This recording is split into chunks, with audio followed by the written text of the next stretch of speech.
All the best, everybody. 16th of June, Rabbi Levitt, Gemora. Sheva, the increased value. So to that end, we're discussing this Gemora, this Mishnah with the five claims that a person can have against property that is mechorin, that's b'nei chorin. It doesn't have a shibud, it doesn't have any encumbrance on it. And so where did we get up to? We got up to. My marker says that we're in the Rashi, which says she'ein bo achrayus. She'ein bo achrayus. We were about to do that Rashi. Okay. Okay, so let's do that Rashi. Who wants to start off the reading of Rashi today? Fine. Go ahead, let's go. We're up to She'ein bo achayus, that there's no responsibility to be paid. Shelo shibud, lo, it's not obligated to him. Lav sha'a halal, lova, not obligated to him, the borrower at the time of the loan, at the time that he loaned at Nichasav his properties, the lo katav lo, or he didn't write him. Call Nichnasei Achrayim Lacha. All my properties are obligated to you. Lifroa Malvazeh, that the borrower can, that the lender can collect this.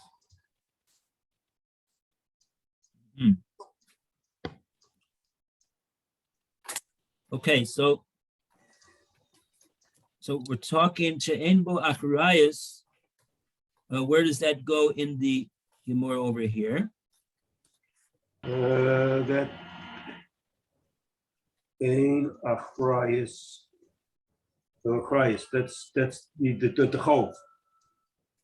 No, it's a get chov, a get chov. Right.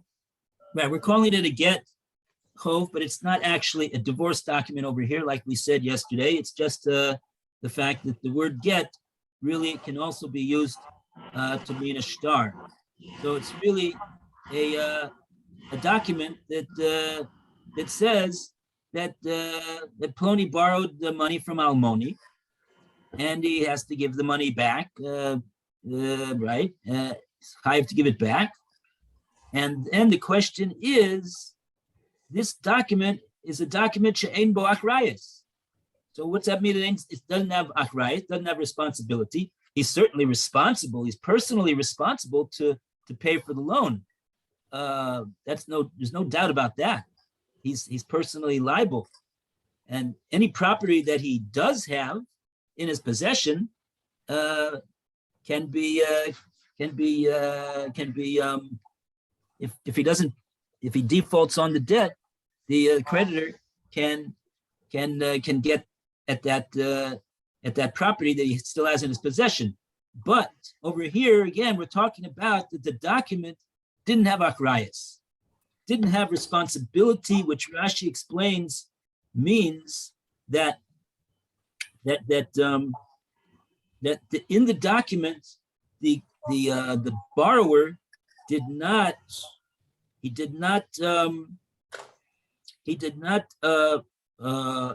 encumber his property to pay this loan at the time of the loan. And what does that mean? Rashi goes on to say he did not write in the four corners of this document all of kol nechasai achroin loch. All of my properties are responsible to you, lifloya milvazeh, to pay for this loan that you have given me. So if he didn't write that clause into the document, so now this is called a document that doesn't have achrayus. And so that's what makes it. Now, which way is the default position? it automatically has achrayus unless you write it will not have achrayus, or automatically doesn't have achrayus unless you write it does have achrayus, Oh, which is the stam case, a debt not writing anything. well, we're saying over here, in other words, what you want to know is if he didn't write anything. Right, which way would it go? So it sounds like if that I believe is the machlokes between Reb Meir and the Chachamim that we're gonna get to over here. Right, and here we're saying that these cases are the ones that we're saying the default is they can't get the achrayus. In these 5 cases are the default that we don't have achrayus automatically. In all the other cases, there would be achrayus. These are the 5 exceptions to the achrayus rule. Oh, very good. In other words, these people, because of the merit of their claim, because of presumably because of the Tikanas Chachamim, the ordinance that the rabbis made. Because in other words, Mina Torah, there should be no difference. What's the difference between these 5 and any other cases? Why these claims are going to get and other claims are not going to get? So it must be that there's these are particularly, these are types of claims that Chazal wanted to make sure that that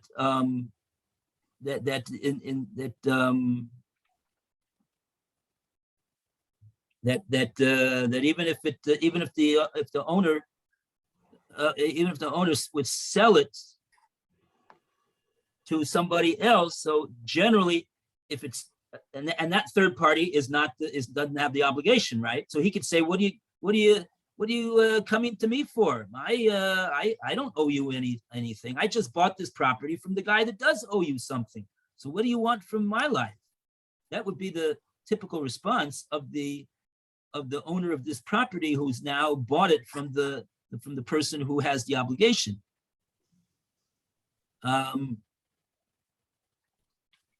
So it would seem that in these 5 cases, we're saying that even though it's property which basically doesn't have achrayus, it doesn't have the property is unencumbered.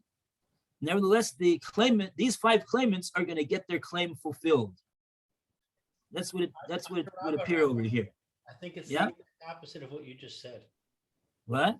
I think it's the exact opposite of what you just said. Because it says, Hamir Chorarin. Mechorarin means not achrayus. Okay, yeah, but no, that's not what my English says. My English says it means unsold. Right. They only get it from unsold, which means the default is they do get it from unsold. They do get it from sold. 1 second.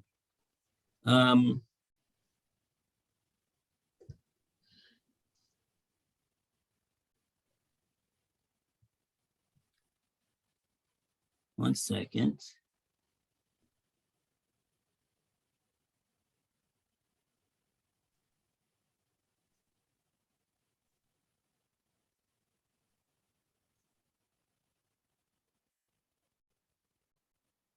So in other words, the point over here is, it's not. I mean, I hear what you're saying. In other words, you could learn these words 2 different ways. I'll show you the different 2 ways you can learn these words. It says 5 claimants, Hamisha, the 5 that we're going to list over here. Govin, they will collect. Mina Machorim, they will collect from Machorim. Now, what does that mean that they'll collect from Machorim? That they'll collect from property which has no encumbrance. Does it mean that they will only be able to collect from those properties and they will not be able to collect from property which is encumbered in the hand of a third party that it got sold to? Or does it, I mean, maybe that's the only way you could read it. I mean, in other words, they can only collect from those. They cannot collect.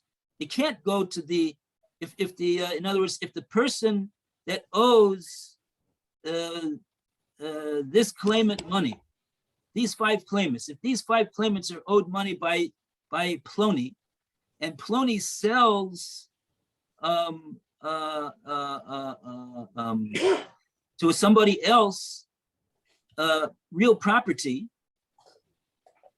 he won't be able to get, these 5 claimants will not be able to go to that buyer and demand to get their debt paid from that other person. Right.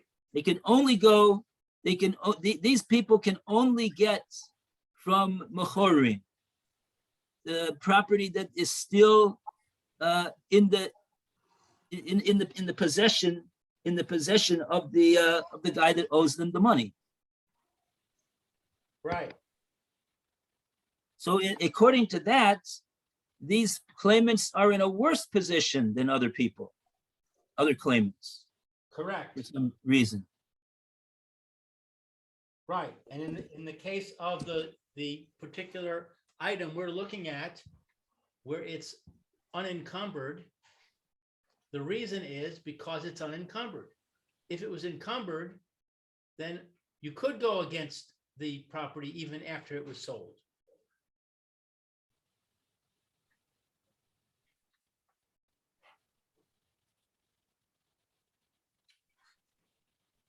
Mhm.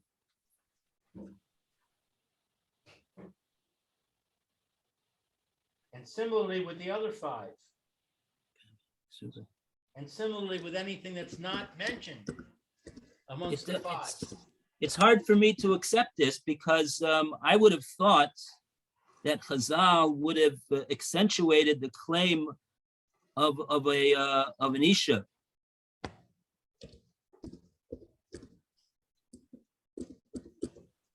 So I'm not following why this would be the case over here. The last of these claimants, the last of these claims is the ksuba of an Isha. It doesn't have, it wasn't written into the documents that the husband is putting all of his property to be encumbered to pay for the obligation of the ksuba in the event that there's a need to pay for the ksuba. That would be cutting down on the ability of the wife to get the ksuba money. It doesn't. Right. You think we would answer Phil and say that the default for a ksuba is that you can collect from sold property. And here it's saying, no, the default is you cannot. And that seems to be taking away from the strength of the woman.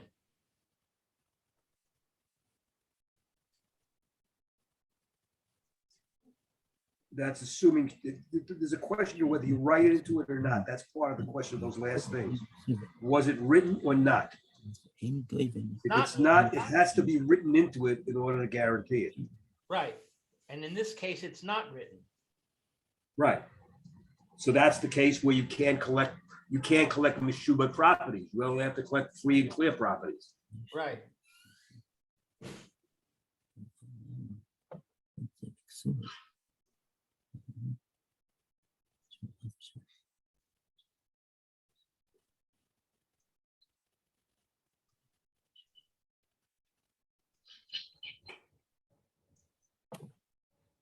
Yeah, this is a bit complicated over here. Okay.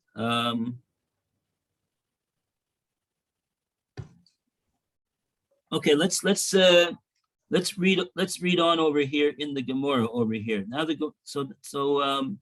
we read the We read that this is a bryce over here that says that these five are gova mina mechorin, and now the Gemora is going to go into the explanation of this bryce a little further. So let's read from the Gemora again. Man shamasle, which can be found on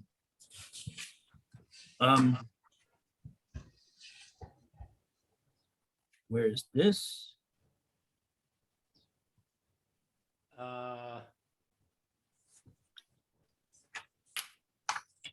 Yes, it's actually the first word on the line. 1, 2, 3, 4, 5 lines from the bottom. The Gemora's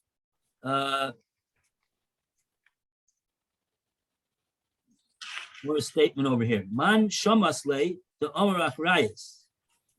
More ask the question. Let's Roy, you want to read for us? I don't know what it is. It's the second to the last line on 95A3, Roy. Second to the last line.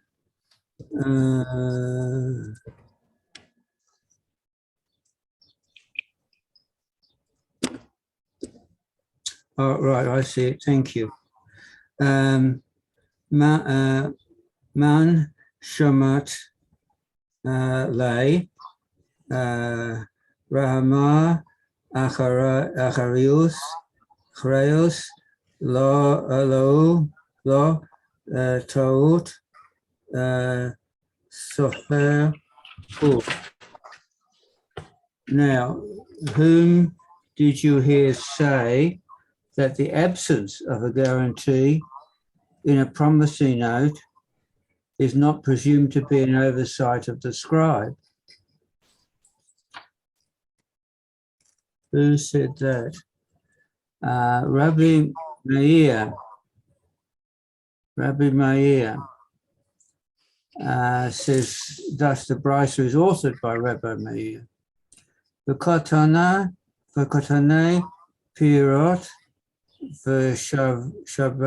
Shabach Pirot. It states in the Brisa that one receives compensation for the loss of produce and the improvement of produce from unsold properties. Shevach Parot Achi Dami. 1 second, Roy. Sorry. Let's try to understand what we're saying over here. We have a Rashi over here. What does it mean that we're saying that that the sofer made a mistake? What's that all about? Rashi hopefully is going to explain for us over here.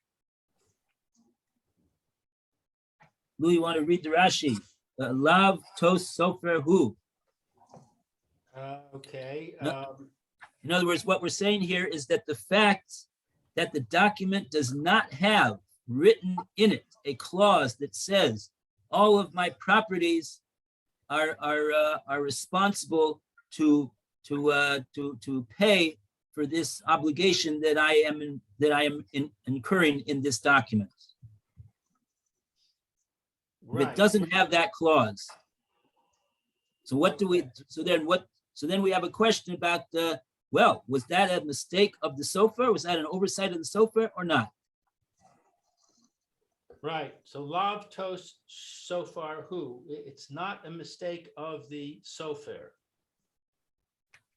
So because we're saying it's not a mistake of the sofer, we're saying that we are going to assume that the document is correct as written. Ve'eno gova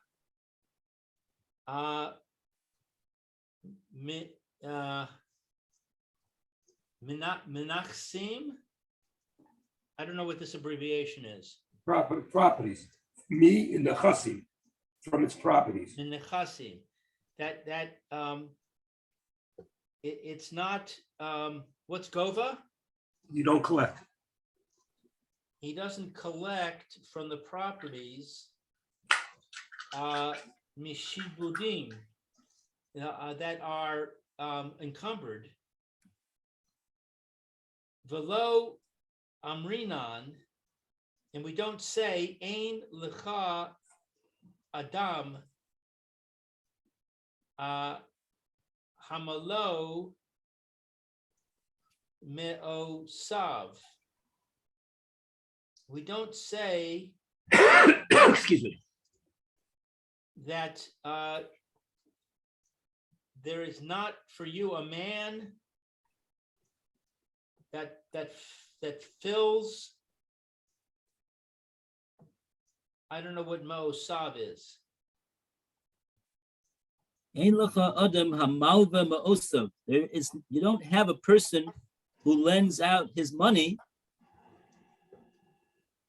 Oh, his money. Mos, yeah, ma'os is money. Below Ma'osav is his money. without an encumbrance.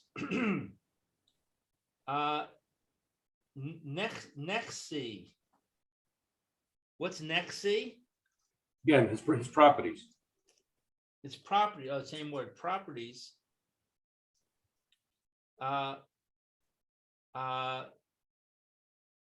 What's this word? Lamed vav hey. Loiva. Lova. The borrower, the hasofer, and the scribe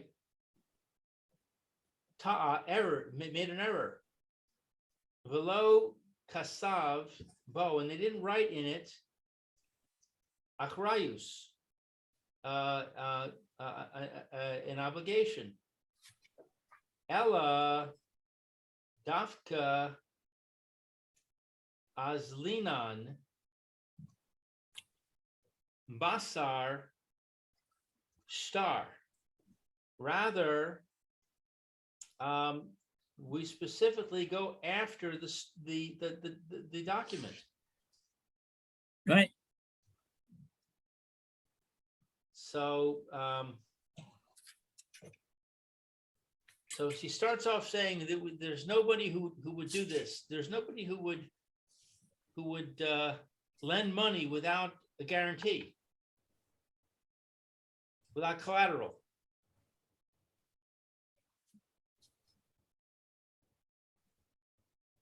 He would tell people to write it in, and then it's a mistake that the sofer didn't write it in.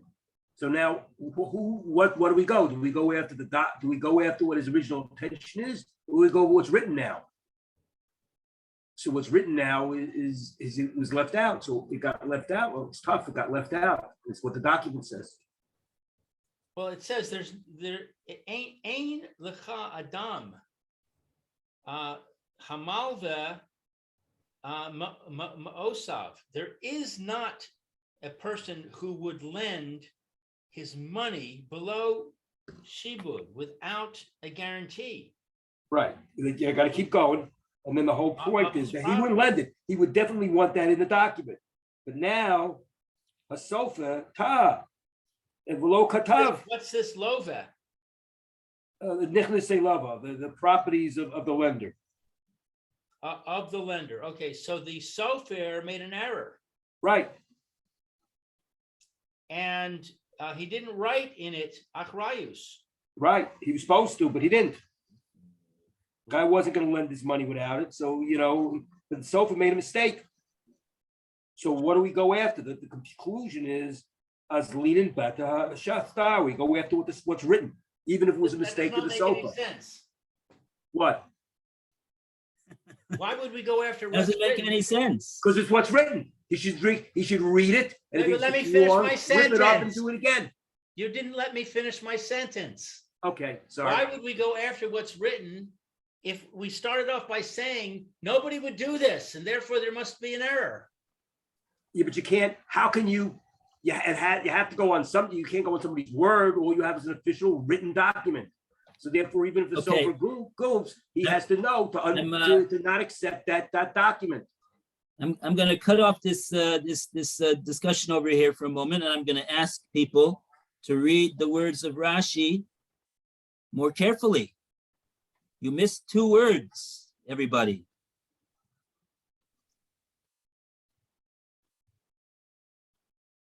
Very important words. The beginning of it, it says we don't collect from property that's encumbered. Yeah. Okay. Now, That, the two that words, was that. you're thinking of the words of the eladafta, right? No. No, okay. then Before you get there, And there is no, I'm sorry, and there's no achrayus. We know it's a sofer tile. We know that. So I'm not sure what I missed. okay, I'll tell you.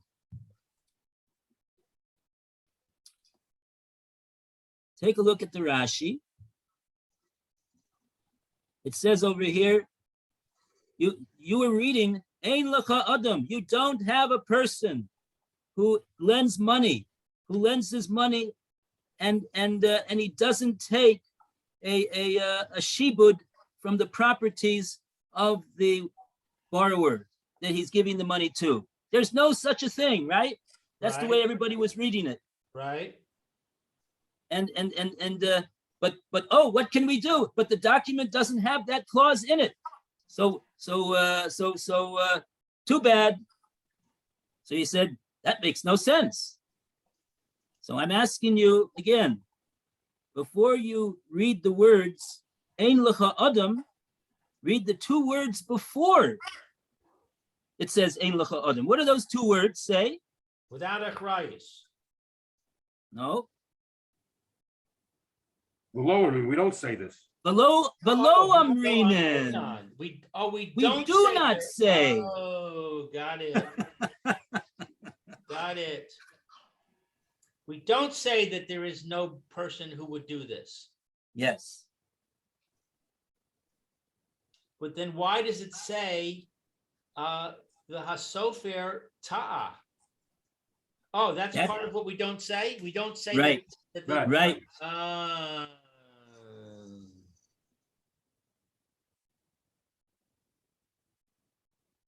Right. That's go back to the language of the Gemora again. Man shamasle, who is it that we hear from him, the Amar, that he says, Achrayus, the existence or lack thereof of a clause that guarantees Achrayus, Lav tos soferhu. It is not. Well, I can't yell too much because my wife is still sleeping. Hopefully she's still sleeping. Lav tos soferhu. It is not. We do not regard it as a mistake of the sofer. Why do we not regard it as a mistake of the sofer? Because we do not say that there's no such a thing as a lender who would lend out his money to the lova without demanding that the lova guarantee the payment of the loan with his property, all of his property. And thereby, and therefore, we are capable to say, Rashi goes on, that velo kosev bo akrais, and he didn't write akrais. That's all part of what we do not say. So therefore, what are we saying? We are therefore saying, says Rashi, Ella, rather, what do we say? Dafka, oslinen basar star. We go according to the four corners of this document. What does this document say? Does this document provide for achrayus? No, it doesn't. Oh, is that a mistake of the sofer? According to Reb Meir, not necessarily. But isn't that what any lender who has a brain in his head, isn't that what he would do? Reb Meir would say to you, yes, in the majority of cases, that's of course what he would in fact do, of course. But do we go so far to say there's no such a thing? that he would never do that? Says Reb Meir, no, that far we don't go. And therefore, what should we do if we find that this document doesn't have that clause? According to Reb Meir, we say that is not a mistake of the sofer.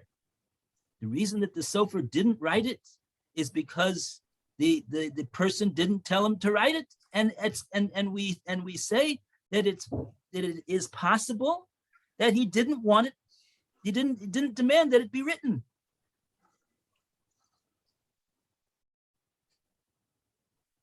And he was willing to give the loan under those circumstances.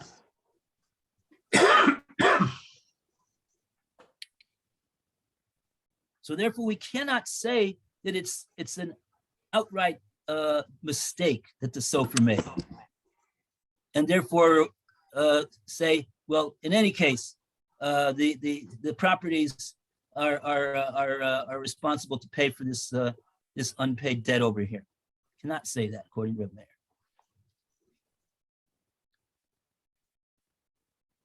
Now,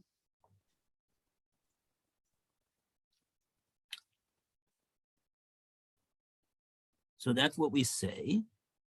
Then, now the Gemora says like this, and the Brisa says, peros v'shevach peros.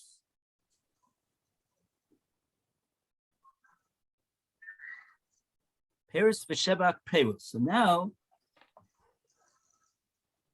we have to understand what is the Gemara, what's the Gemora's point over here? Why is the Gemara pointing out to us that this brisa over here, it provides for one of the 5 claimants that collect only from Mechorin, is one of those claimants is somebody who has a claim for peros and shevach peros.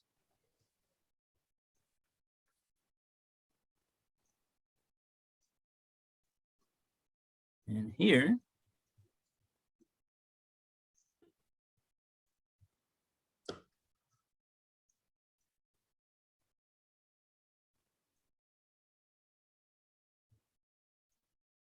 I asked the question, but I'm hoping somebody has an answer to this question. Right now, I don't have an answer to the question. I don't know what the Gemora's point over here in mentioning this is. Ask the question again, please. The Gemora concludes over here, right? The Gemora just got through saying, and who is it who holds that the lack of having written this clause in the shtar, we cannot definitively say that it is a result of a mistake or an oversight of the sofer. Cannot say that. Who holds like that? There's a machlokes tanoim. Reb Meir says it's not a mistake. Chomim say it's a mistake. But we're going over here right now, according to Reb Meir. If you remember what we've been talking about the last couple of days, we've been trying to fathom Reb Meir's opinion about whether shinui is kona midaraisa, and he just holds that it's a that the gazlan has to give it back because of the chachamim penalized him to give back not only the stolen property but also the appreciated value of the stolen property, so that he as a gazlan should not profit from his gezela, his wrongdoing. So we're going in Shitas Reb Meir. This is what we want to know according to Reb Meir. So that's why we're mentioning Reb Meir over here. But after that, so what was my question? My question was, after having said that, the Gemora says, like, and the Gemora is like pointing over here, and take a look at what it says in this brisa over here, ukatani, and it says in this brisa, peros v'shevach peros, and so we're supposed to fall on the floor after we hear that. Wow, that's what it says in the Brisa? Oh. And I'm thinking, yeah, that's what it says in the Brisa, but so what? I don't get it. So we're trying to figure out what the Gemora had in mind when it is reiterating the fact that the Brisa has this case of Peros and Shevach Peros as one of the 5 claimants. What is the Gemora's point? What does in other words, we're on our way to proving. We have an issue Yeah. in general, a question about Shevach Peros, just a comment about Shevach Peros. There is no way that when the item is stolen, you have a gazela, and the gazela takes place at the time of the theft. Who's to say how much the Shevach Peros should be? Shevach Peros could be different amounts to different people. It may not be it's not a fixed amount to say pay back. Uh-huh. Okay, all right. Well, I think, Rabbi, the Gemara itself explains what it means. Oh, we didn't get finished with the Gemora's point, in other You words. have to read on, because now it says, what is the case of Okay, inclusion of produce? okay, so let's read on. We're Ooh, you not wanna gonna really read on? have to read on now. Oh, it's late. not time to read on anymore. Okay, No, I think it's It's too late. it's time read to let now. your wife sleep. okay. Very well. So tomorrow we'll do Peleoites. Yes. 10:30. Tomorrow is Peleoites. Oh, boy. Bezos Hashem. Okay. Another week. Okay, everybody. Shkoya, don't despair. We are going to get this answer. We're going to get it. It's just not going 1, 2, 3. It's not an easy Gemara. I believe you. We're not giving up, but we are going to get it. Okay. Everybody have a great day. Okay, take care. Shabbat Bye, shalom. Phil. We'll see you when. Bye, Roy. Thank Bye, you, Ellen. Rabbi Levitt.